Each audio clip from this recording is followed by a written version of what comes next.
এই আপনাদের উপস্থিতি আমাদেরকে অনেক বেশি কি সাহস শক্তি দুটোই জুগিয়েছে, কিন্তু এটা আমাদের সবসময় প্রয়োজন। আপনারা সকাল থেকে আমাদের সাথে ছিলেন, আমরা খুব খুশি, ফাইন, বাট মনে রাখতে হবে যে আমাদের সবারই কিন্তু কাজের একটা সীমারেখা থাকে, ঠিক না? সীমান্তে আসতে পারে কারা? শুধুমাত্র বিজিবি আসতে পারে, বিজিবি ছাড়া কেউ কিন্তু আসতে পারে না।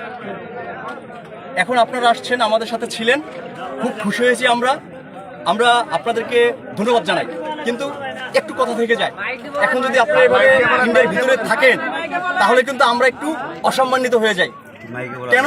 কারণ ইন্ডিয়ার ভিতরে আমাদের যাওয়ার কথা না, তো যাওয়া যাবে না।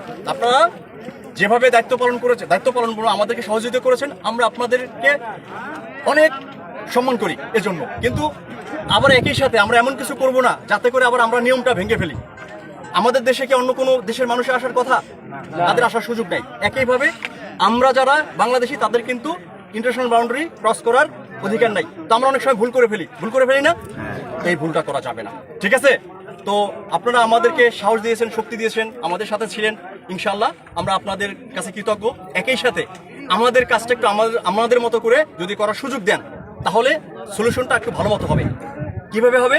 আমরা তো অনেক কিছু জানি, প্রসেস জানি, ঠিক না? যেটা আপনাদের জানার কথা না, কারণ আমাদের ট্রেন করা হয়েছে এইভাবে। তো ইনশাআল্লাহ আমাদের কাজটা আমরা সুন্দরভাবে করতে পারবো। আপনারা আমাদের উপর আস্থা রাখেন, বিশ্বাস রাখেন। আমাদের উপরে আস্থা আছে, বিশ্বাস আছে?